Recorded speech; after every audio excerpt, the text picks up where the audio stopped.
Hello and welcome to Mind Shifters Radio. I'm Tim Hayes. I'm your host for the first hour. And today is Monday, September 6th, 2021. In the United States, they're celebrating it as a holiday, Labor Day. As always, we're grateful to everyone who's joining us here today, whether you're listening live or through the archives, as we spend another couple of hours teaching and supporting people in using some of the most powerful, effective, efficient, and accessible tools I've ever discovered.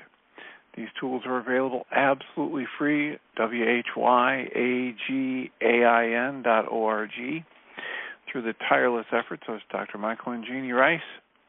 And these tools, if you go to that website and click on the Start Here link in the upper left-hand corner of the page, it'll take you to a page where you can download and read Chapter 24 of Dr. Michael Ryce's book. His book is titled, Why Is This Happening to Me Again?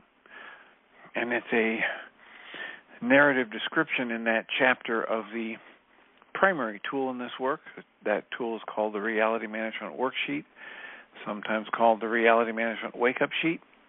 It's a tool I've been using to great effect for over 17 years to improve the quality of my life and most of my relationships. And it's a tool that you can also use to turn any negative emotional state you experience into part of the infallible guidance system that every one of us has been given. You can also download the actual tool itself. It's a simple PDF file. Click the link, download it, print it off, copy it, and use it as often as you'd like. You can also click links to download a whole host of audio files of shows just like this one, where people have called in and been stepped through that worksheet process and or given powerful testimonials about how the use of that process has improved the quality of their life. And you can also go to your App Store and type in the 3 words, Heartland, Aramaic, Forgiveness. And before you're done typing the word forgiveness, you will see the glowing heart icon. If you tap on that, you can download a completely free and private app that contains the Reality Management Worksheet, an abbreviated version of that worksheet process, and a copy of the Drag-On Klingon game, which is a wonderful way to introduce these tools to even younger audiences. We hope people do that soon and often because that frequently leads to comments, questions, and testimonials. And if you have that, give us a call at 563-999-3581. Call that number and press 1, and we can have a conversation. We're also doing the Course in Miracles experiment and the Course in Miracles workbook lessons from this year. Today is the 249th day of the year. I thought I would back up and read Saturday's lesson, which is, without forgiveness, I will still be blind. And forgiveness in this work is the removal of the false belief that anything was wrong, that anybody could wrong you, or that your true nature could be hurt in any way. And yesterday's lesson simply states, whatever suffers is not part of me. And in other ways of looking at that would be the thought structure that we call the ego, and that's what creates suffering and creates our experience of suffering, when our true nature is far more powerful,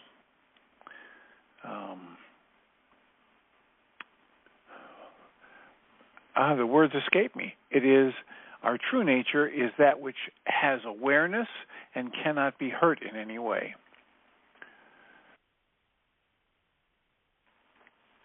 Today's lesson reads, forgiveness ends all suffering and loss. And the commentary reads, forgiveness paints a picture of a world where suffering is over, loss becomes impossible, and anger makes no sense. When attack is gone, and madness has an end. So now what suffering could be conceived of? What loss can be sustained? The world then becomes a place of joy, abundance, charity, and endless giving. It is now so like to heaven, quickly is transformed into the light that it reflects. And so the journey which the Son of the Creator began has ended in the light from which he came. Creator, we would return our minds to you. We have betrayed them, held them in a vice of bitterness, and frightened them with thoughts of violence and death. Now we would rest again in you as you created us. And Pam Grout's Lesson 249 is titled, Nelson Mandela, Poster Child for a Course in Miracles. From the book Nelson, My Hero Mandela, she quotes, man's goodness is a flame that can be hidden but never extinguished.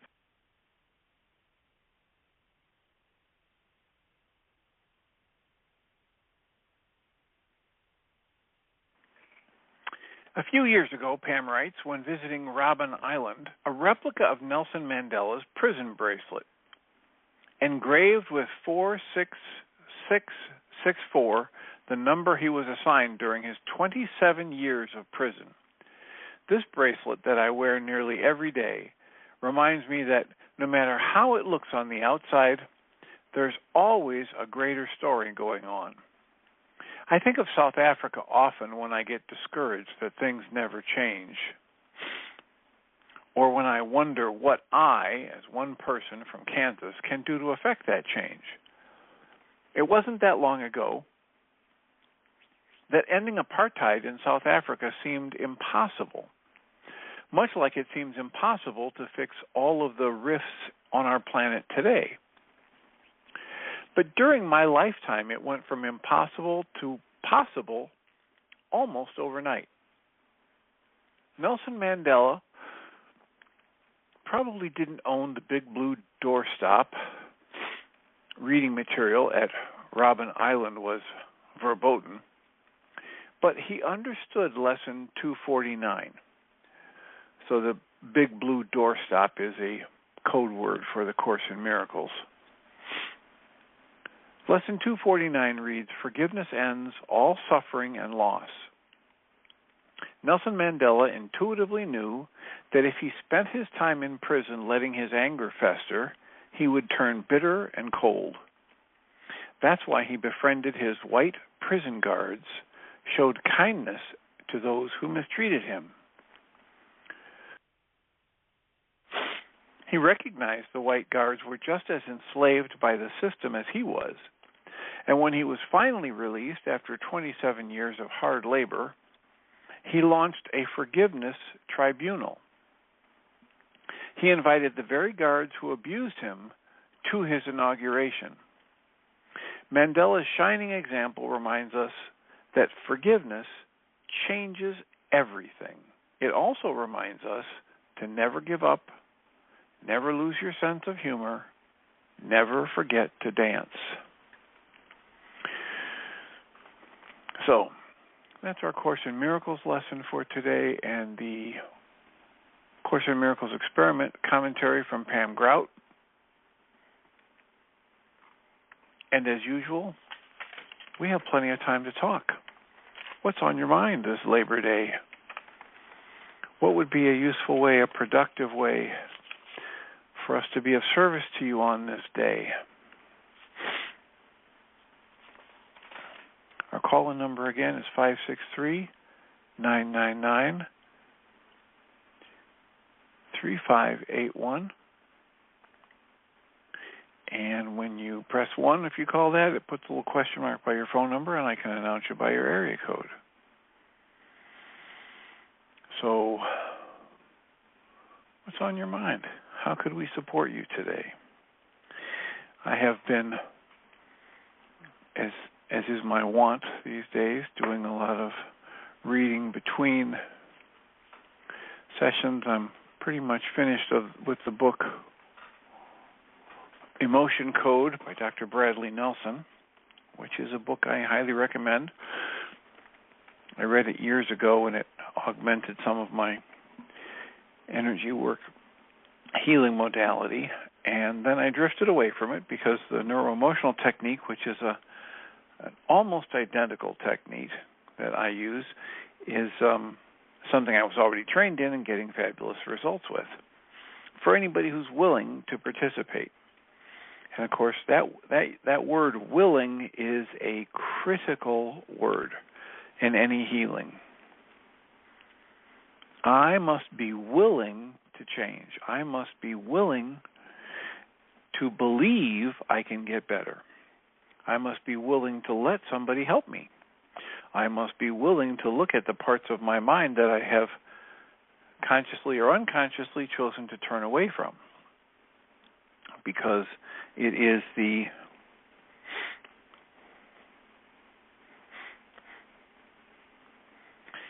it's the parts of my mind that I hide from myself that literally hold the keys to my suffering and my healing. And the book by Bradley Nelson, The Emotion Codes, spells out a way to release what he calls trapped emotions, and he has a very similar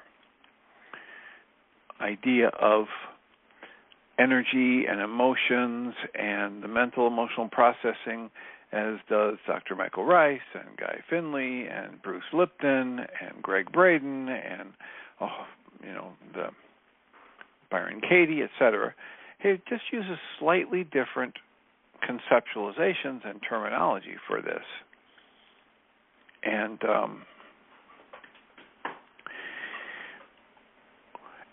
he has a concept that says you can release these trapped emotions with either the wave of your hand or the wave of a magnet over your governing meridian, which is like a center line that runs from your eyebrow up over your forehead, through the center of your skull, and to the base of your spine. It actually goes all the way down your neck to the base of your spine. For those people who are doing this kind of release work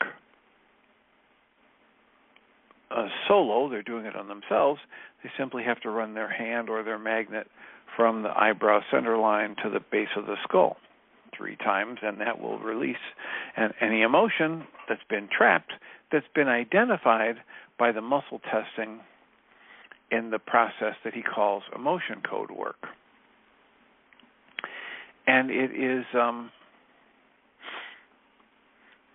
it's for those who are willing. It's a powerful and effective way to release trapped emotions. And once we release trapped emotions, as most of us understand, regardless of how we speak about it, the trapped emotions they're blockages. They cause constraint. They cause tension, resistance, frustration, aches, pains, etc. Very much the way Dr. John Sarno talked about tension myoneural syndrome. Well, Dr. Bradley Nelson's work with trapped emotions is exactly what Dr. Sarno recognized as my mental emotional tensions create tension myoneural syndrome, which is the muscles tense, and if they pinch off the blood flow to certain areas of tissue, even a 10% reduction in the flow of oxygen to tissue is enough to initiate excruciating pain. And so therefore we understand that the vast majority of aches and pains and problems with organs, etc., is about a stuck energy, a blocked energy flow, a blocked chi, life force flow, a blockage or an imbalance in the acupuncture meridians. And so when we start looking at this and we start looking at the idea that if I am willing to question what I've been taught, what have I been taught? I've been taught that my body is a physical thing. I've been taught to think of myself as static and fixed and either right or wrong, good or bad, healthy or sick. And then when I get sick or I have symptoms, I start to think of myself as sick or as having a certain pattern of symptoms or a disease. And I think about it as though it's a very solid, real thing. And I think about my body as this very solid, real thing. And when I do that and there's any kind of a pain or a tension or an inflammation, I'm adding to the dysfunctional process that's causing that expression, that feeling, that experience. And so, it's one of the gifts of this work. When I learned the neuroemotional technique, I was thrilled because it was so effective. But I had to spend thousands of dollars to get trained in it and practice and practice and practice. And then years later, I ran across Dr. Bradley Nelson's book, and I realized, this is great, because the neuroemotional technique people will not let me teach anybody else that technique. But Dr. Bradley Nelson says, hey, here it is in the book. We'll see. Put the chart up on a website. You can download it. Get yourself a refrigerator magnet. Get yourself a partner. Use it on yourself. Use it on your friends and family. And here's a way to start releasing these energies that Dr. Nelson calls trapped emotions, and generate the willingness to start viewing yourself, your body, your emotions, your thought processes differently. And that's why he spends a lot of time in the beginning of his book talking about how we used to think about atoms as making up, these are the particles, and the smallest particles inside the atom are the electron, the proton, and the neutron. But the more they studied them and the more they had developed the technological devices that could look at or measure or get evidence of these, quote, particles, the more they realized the particles are not particles. They're not solid. These are packets of vibratory energies, frequencies, and sometimes they seem to pop in and out of existence. So you're made up of atoms, but the atoms are made up of nothing but energy. And the atoms are 99.999% empty space, and you're made up of those, arranged into molecules, arranged into tissue, arranged into organs, arranged into a body. And it's mostly empty space with energy flowing through it or stuck in it. And when you open your willingness to start thinking of yourself differently, you open an infinite capacity to experience yourself differently. Again, one of the things we talk about in this work is you have the infinite capacity to choose the focus of your conscious awareness. And it's the focus of your conscious awareness in each moment that creates your experience of life. So if you think of yourself as a solid, inflexible, durable body, you experience yourself that way, and then when something happens in that energy system to restrict the flow of energy or to create a disruption, you feel it as pain, and you experience it as damage or pain, and you suffer over it.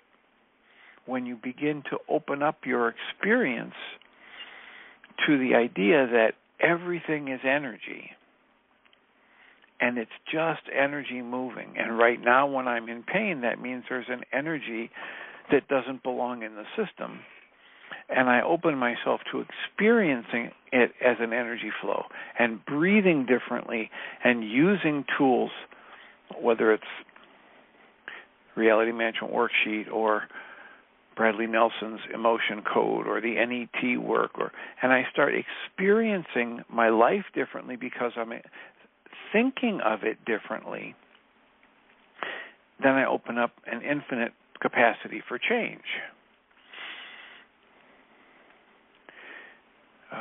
Ellen, who called in the show, recommended a book by somebody, Dr. Moss, Richard Moss. And inside-out healing, transforming your life through the power of presence. And here's another book that I've been going through and finding so much similarity in this observation about how our thoughts and our buying into a pattern of thought about ourself, identifying with it, which we call the ego, is basically the mechanism we use to create most of our suffering. One of the quotes that I highlighted from that book is, the deeper suffering in life is usually less a result of what's actually happening than it is a consequence of all that you tell yourself about what is happening. It's less about being sick than it is about your thoughts about being sick, for instance. It's less about your partner leaving you than it is about what you tell yourself about the meaning of that separation. So this is an ancient truth. This is a deep truth. This is something we're not taught. And boy, when we learn it, if we're willing to apply it, we can make a tremendous series of transformations in our life by choosing presence and awareness over a pattern of negative thoughts and over our identification with a pattern of thoughts. Another thing I highlighted in that book says, being aware of anything implies a mysterious distance from what you are being aware of. There has to be the observer and the observed. If I'm going to be aware of something,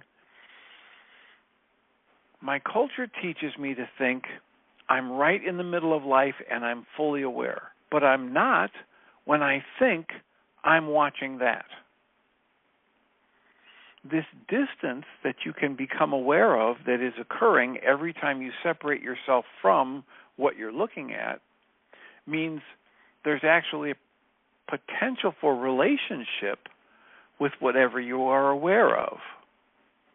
So you could have a relationship with your thoughts, a relationship with your memories, a relationship with your emotions and your feelings, instead of feeling like you're one with them and overwhelmed by them and completely identified with them. He goes on to say, you are never a victim. Considering yourself as a victim is never more than a thought or a belief. Even when you feel like a victim, you will discover that as soon as you bring yourself into the present moment, that thinking will stop, and very quickly the feeling of being a victim will be gone. You will learn to set yourself free through the power of presence. We are not taught to be awake and aware in the moment. We are taught to think. We are taught to figure things out. We are taught to experience ourselves as different from everyone and everything around us. We are not taught to look for the similarities. We are not taught about the truth of our nature. Why? I don't know exactly why. It's part of the culture and the conditioning that's been passed down to us. In Dr. Bradley Nelson's book, he goes into this in great detail where he talks about inherited emotions. It's actually another body of work that acknowledges what our science talks about and what Bruce Lipton and his work have looked at. And there's a movie on YouTube, The Ghost in Your Genes. You can look at. There are all kinds of scientific studies now that demonstrate, whether it's in the animal kingdom or in the human kingdom, that we inherit energies and patterns and emotions and stuck points and strengths and passions and phobias. We can inherit those through our bloodline. tendencies towards depression or anxiety, tendencies for claustrophobia, tendencies for ease of facility with working with our hands or doing mathematics. The strengths and weaknesses of our generations are passed down. And so when we're understanding that we're being conditioned and trained into how do we think about and relate to our world, then whenever we have problems, we can say, well, maybe that training or conditioning was in error.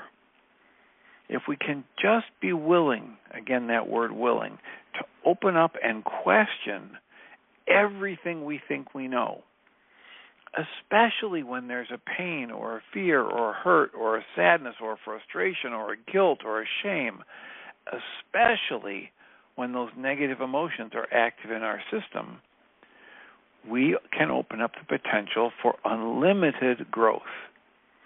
And when we lock it down and we say we're in pain and we know we're right and the world is wrong, we shut off any potential for growth.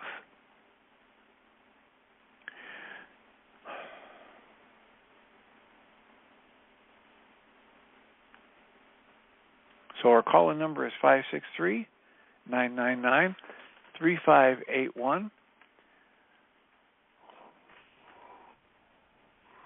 Welcome, Susan. Hello, Dr. Tim. I love the big breath you just took. You were really on a roll.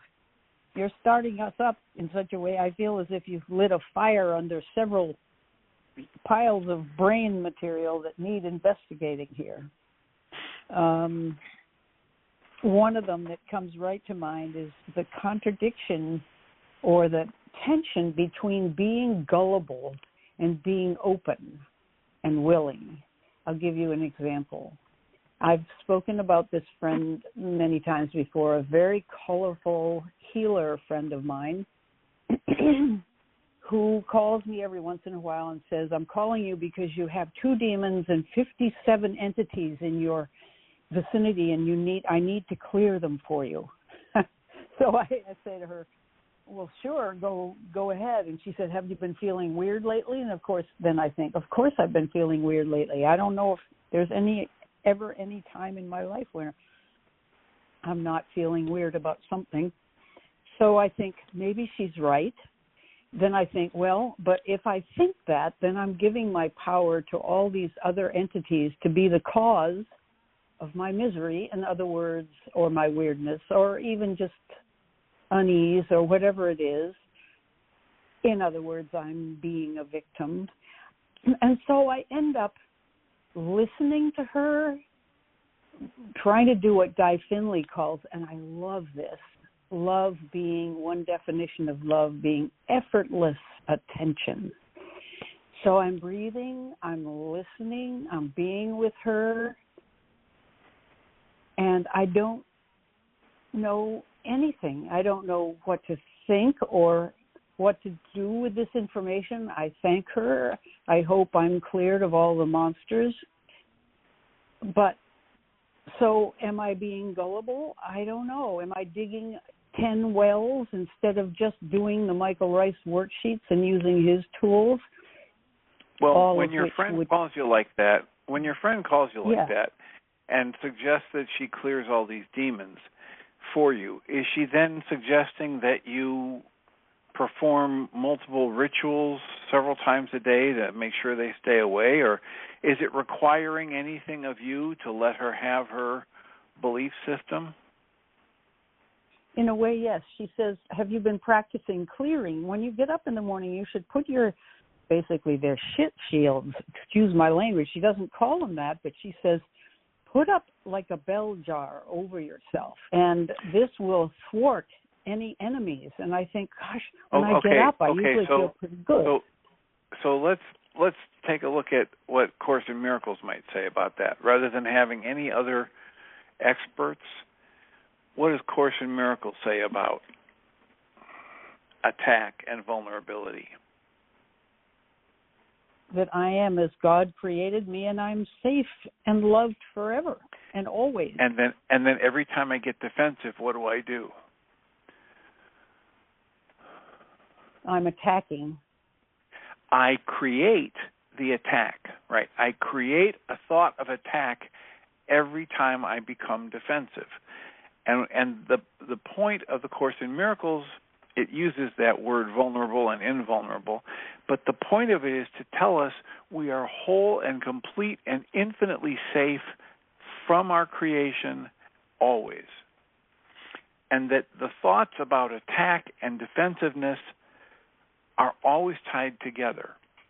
So that's the only response I have to your friend who tells you you have to get up in the morning and create a bell jar around you, and that what you're doing, according to the Course in Miracles, if you engage in that, which of course you can, is you're using your mind energy to create the belief that you are vulnerable and that you can be hurt, and that in that moment when you need to defend yourself, you're creating the very attack that you're trying to defend against. Oh.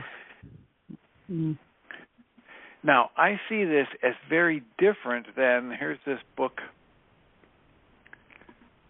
The Empath Survival Guide, and Judith Orloff, and she talks about being aware of energies and being aware of the impact on you and doing some of these mental shielding,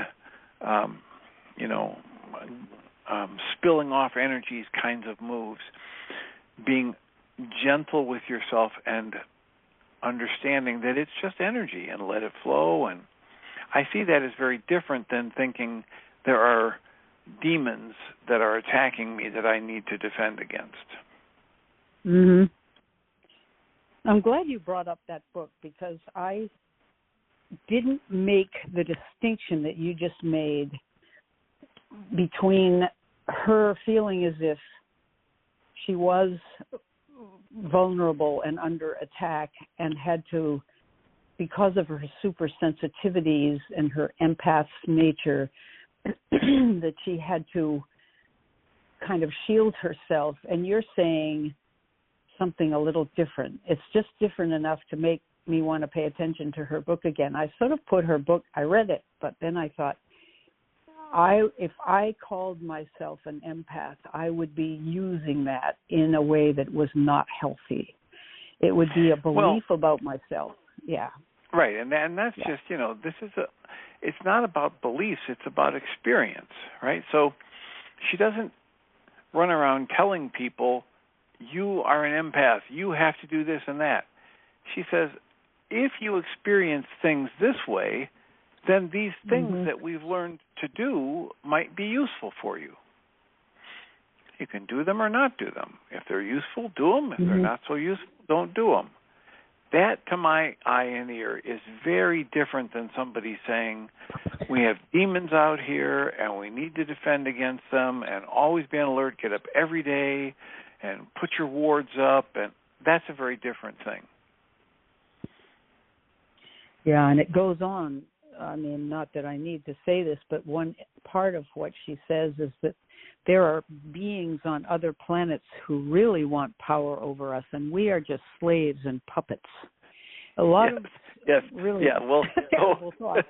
So, I like a good science fiction fantasy as much as anybody, and that's that's okay.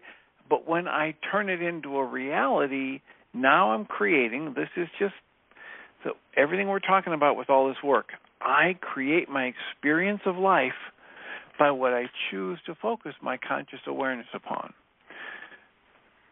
And I know people that I trust and respect for a lot of their judgment and their intelligence, and they absolutely buy into that stuff. And it's never been useful to me to... and it might just be that I just don't have the brain power, that the type of brain power that would be needed to keep track of all of the different planets and dimensions and the lizard people and the other people. I don't have it in me, right? I just don't have it in me. And if I did, Right. I would then have to make a conscious choice about, do I want to spend it on that stuff? Mhm.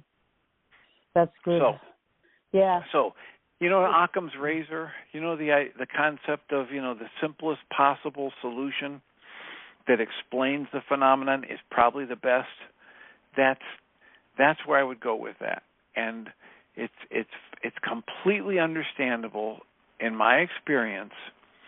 I have wonderful explanations for and relief from most all of the aches and pains and sufferings I have in my life without turning to the lizard people demon explanation. That's good. Very helpful. Well, on another note, and from the other side of things, maybe you got this too. I got an invitation from Matt Kahn. He's running this webinar, and it costs money, but he gave a preliminary little intro to it that was free, and I listened to it. It was about maybe 20 minutes long. And he said something I've never heard before. He said two things: no matter what it is, no matter how angry, frustrated, murderous, whatever, what you need is love. Well, of course, it was good to hear. He said it's almost like repeating a mantra. But then he said, even if I hate someone and cannot forgive them, I can allow my source to do the forgiving and loving for me. I don't have to do it myself. I just breathe and allow it to be done for me because I can't do it. Now, that's probably been said many times before, but I never heard it the way I heard it this time. It sort of takes a huge weight off to know that it's taken care of anyway. I know the Course in Miracles says that now that I'm thinking about turn it over to the Holy Spirit. How many times have you heard, turn it over to the Holy Spirit? How many times have you heard the great comforter? How many times have you heard Michael Ryce talk about the super processor? It's the same basic dynamic I would offer. Super processor. I've heard him say that, but tell me more about that. Well, it's the idea that he talks about how we have a 9-bit mind, right? Yeah. That 9-bit mind in any given moment can only be aware of consciously 9 individual bits. But he says, the mind functions in every cell of the body. Right? And then he says, imagine that you've got, I don't know, let's just say for the sake of argument, you've got 1 billion nerve cells in your brain. I don't know what the numbers are, but you've got 1 billion nerve cells in your brain, and every one of them can process 1 million bits of data and hold 1 million bits. So it's 1 million billion, whatever that number would be. And then you've inherited stuff from the bloodline. And then every day you're alive, more stuff comes up that needs to be worked through. And you're processing with a 9-bit mind, right? So in each moment, there's this 1 million billion bits of information bouncing around and having combinations in your brain. And that includes, is added on to what you inherited from your bloodline. And you're trying to work through everything in 9 bits every moment. Even if you concentrate all of your emotions and thoughts and efforts on it all day, every day when you're awake, you'll never get through that. Right? Because there's more coming, and it's an endless and it's 1 million billion versus 9 single bits and all that good stuff. So he says the super processor is Ruka Dakucha. It is this elemental force specific to humans that's implanted in each one of us that's there to break off the effects of the error in our thought and guide us to truth and happiness if we just ask it to. Right? There's that willingness from the intro, that word, I need to be willing to be shown. I need to ask to be shown. And that's where that Holy Spirit, that great comforter, that elemental force for humans that's there to break off the effects of our errors and thoughts and guide us to truth and happiness. That's what Michael Ryce says. In modern terms, we would call it a super processor. It can process through these things. It's not limited by the 9-bit mind.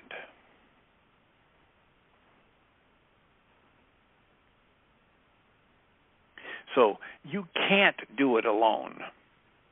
Guy Finley says, it is absolutely essential that everything you do to try to know the Creator fails. It's absolutely essential. Because you have to get to the point where your conscious, logical, egoic mind finally gives up trying to know this stuff and realizes, I can't know, I don't know.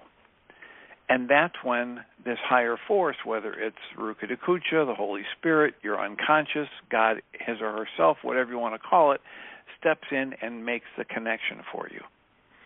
And it goes beyond words, and you get ushered into an experience that there are no words for, which is why so many people have these enlightened experiences, and then they come back and they can't even figure out how to talk about them because it was it's an experience that goes beyond time and beyond words. So let me invite Ellen into the conversation since she's raised her hand. Ellen, your Hi, comments Dr. and Tim. questions? Hello, Ellen. Yeah. Hello. Hi, Susan. Hi. Yeah, based on like what you were talking about earlier with the demons and all of that, reminded me of the nightmares that I have where I feel like this evil force shows up and wants to take me over, and it's so terrifying. I always end up like just waking myself up. And the clear message I got was to, instead of trying to, do the same thing, because this sort of dream has been going on for years and years and years, of trying to flee or avoid it, get away from it. And the way I've been getting away from it is waking myself up, is to actually turn towards it. Because there is nothing that can really hurt me. And I've actually even been shown in a waking experience that where I felt the same type of force coming over me, and I was terrified, I was shown later that it was actually love. It was actually the presence of love. And I couldn't believe that I was so afraid of love. I was like, wow, but that's actually what the Course teaches us, right? Our greatest fear is the fear of God, or the fear of love. And it looks, we perceive it as something really, really, really scary, or at least I do. And so I haven't been given the opportunity yet in a dream or in waking life to actually turn towards that instead of get away from it. But that is my intention the next time something like that turns up. But again, it's also very key what you were just saying, Dr. Tim, because I was like, can I actually do that? Like, I'm so afraid. I'm always so afraid in the moment. But the thing is, I have to also have that realization that I am not alone. Of course, I can't do that on my own. I can't. Because, the courage isn't actually my courage. I have to recognize that what my true self is there as well, not just the egoic self, which is the self that's so afraid. So take a breath. Take a breath, Ellen, because I think you're right on it. Look at this when you say the true self. Look at what is it in us that experiences fear, and just ask. And just ask: does the true self ever experience fear? Just breathe. Just sit with that for a minute. And most of us who have done some serious sitting with that come fairly clearly to the realization that the ego is the only thing that experiences fear. Mm-hmm. And the true self that you were just mentioning doesn't experience fear because it understands who and what it is can't be hurt. isn't vulnerable, isn't weak, isn't of substance that can be damaged, chipped, dented, rusted, faded, broken in any way. Right, and that anything that appears fearful isn't even real. That's the illusion, false evidence appearing real. That there really is no evil. I mean, I truly believe that, and yet I have this, been having this nightmare for years where there's like this evil force, and it just became so clear this last time, this last dream that I just had recently, that move towards that. What you are afraid of, move towards recognizing that you cannot be hurt and you're not alone. It's not something you have to do on your own. You can't, like you said, you can't do it on your own. I just wanted to put in that was, clearly the message I have been given. I mean, right after I had this last nightmare, the next morning, and I don't know if you've gotten to this part in the book, the inside out healing, but he spoke directly to that. And I was like, okay, this is not a coincidence. And he's saying when you open to feelings like that, it's like a rite of passage. It's like this door opens and you're ushered in through and into like this new way of being, and so it's a treasure to be found, not an evil to be run away from.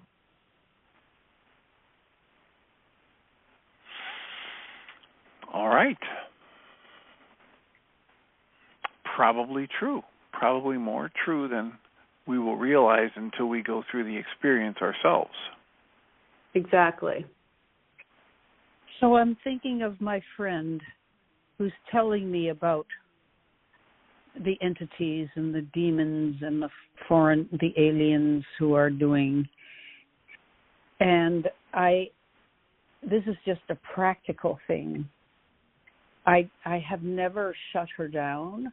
I have never criticized her, nor do I plan to, but I would love to have a loving way of maybe just listening. Maybe that's all I can do. Because my impulse is to correct her or fix her, and I know that's just not so good. Any ideas? But when you go to correct her or fix her, isn't there a fundamental assumption right before you go to correct her or fix her that you actually know something? Well, I do know what I want to focus on, and it isn't that.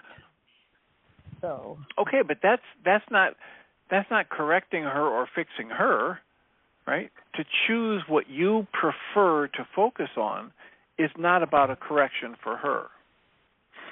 So if you want to listen because it's a friendship thing, then listen.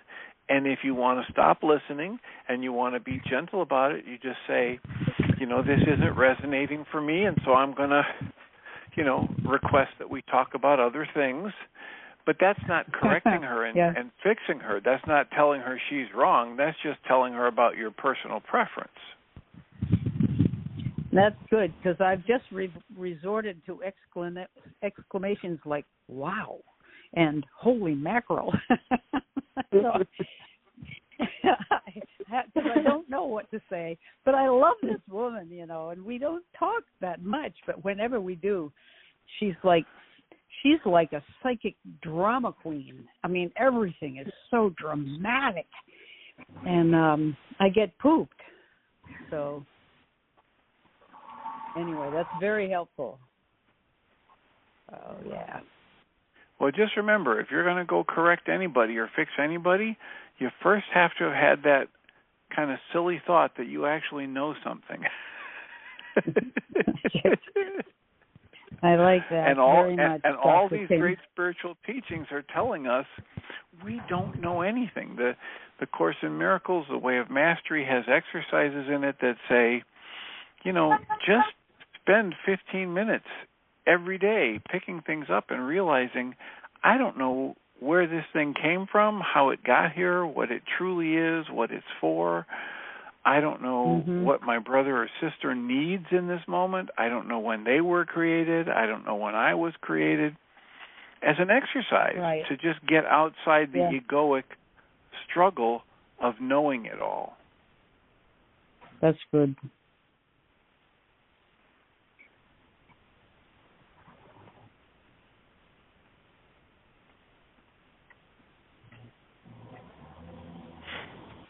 And then if I'm willing to get outside that struggle and realize I don't know anything, and then I throw it open to be taught by life, by love, by God, by whatever Holy Spirit, whatever you want to use, in the moment, just watch how your life changes when you do that. One of the hardest parts for me when I did that was getting to notice how as soon as I would do that and ask to be taught, then my ego would kick in looking for an answer. So for me it was, a several-step process of practicing asking to be shown, and then practicing watching the ego slip in saying, okay, now what should I do? And there isn't that the whole thing. The whole thing is simply staying present in the moment, staying open to the people and things around me, and trusting that once I ask to be shown, whatever comes out of me is going to be just fine. It may not be anything like what my egoic healer, hero, warrior self would want to do, but it's going to be fine.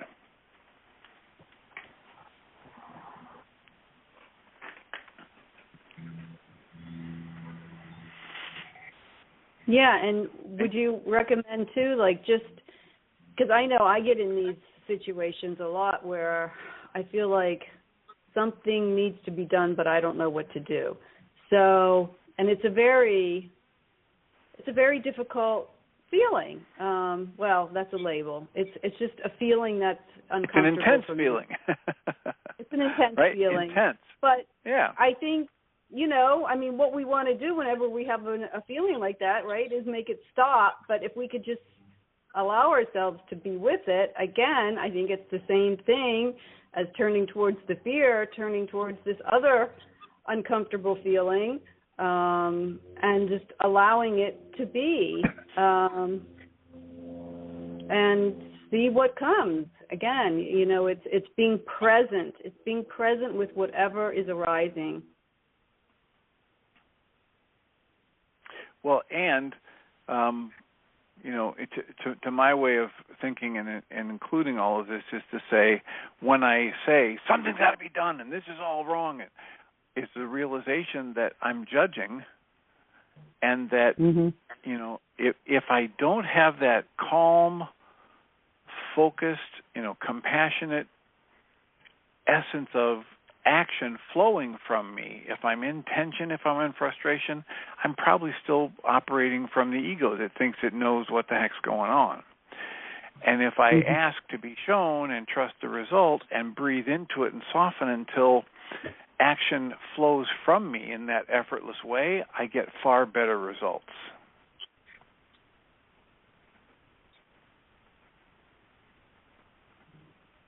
Yeah, well, it's just like that lesson we had, whatever suffers is not part of me. Exactly. And put that distance between what is suffering and your awareness of what is suffering. Yeah. Where that's like having little... Go ahead. That's like having a little what? An emotional Fitbit, which is measuring... how much time are we spending in not feeling great? Man, the percentages, you could almost measure it, yeah.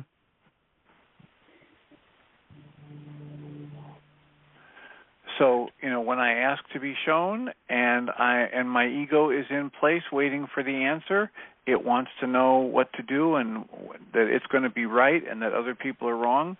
And my next step is to watch for that tension that's created from the part of me that wants to figure it out and wants to know and wants to be seen as the one doing it right, etc.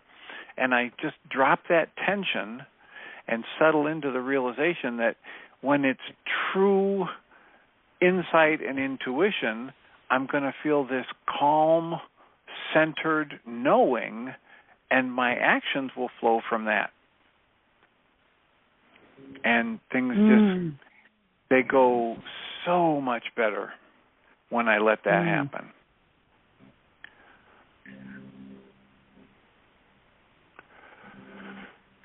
So the idea for me was, it was a whole new idea at one point in my personal work to say, okay, I really don't know anything. Let me just stop here. Some people would say offer a silent prayer. Some people would say just ask to be shown. Some people would say take a breath and go inside. To me, it's all the same stuff. And then I would say, okay, good, I've done that now. And then I would just catch myself charging off to go do what my ego would want me to do.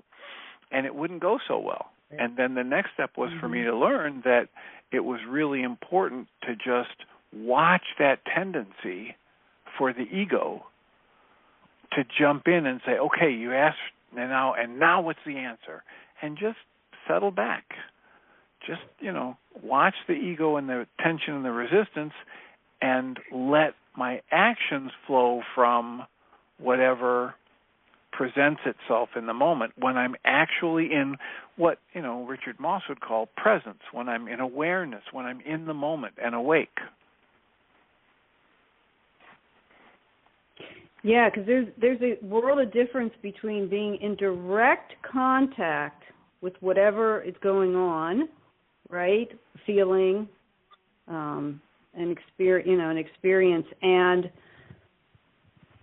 being in contact with it through your thoughts, which is not direct contact. That's through the ego's mind, thinking about it instead of just being with it and having that direct, immediate experience of it rather than thinking about it. Yep. Yeah, it's very, very different. And there aren't really words, except the closest I've come to words are the idea of feeling calm and centered as opposed to feeling nervous or anxious or pressured. Mm-hmm. So I just looked up and realized that we are out of time, and I will mute you both and let you listen in. I will remind us all that we come from love, we're made of love, we actually are love, and everything else is false. Welcome, Jeannie Ryce. Thank you, Dr. Tim. Good conversation, Susan and Ellen. Appreciate it. Have a wonderful show. Thank you.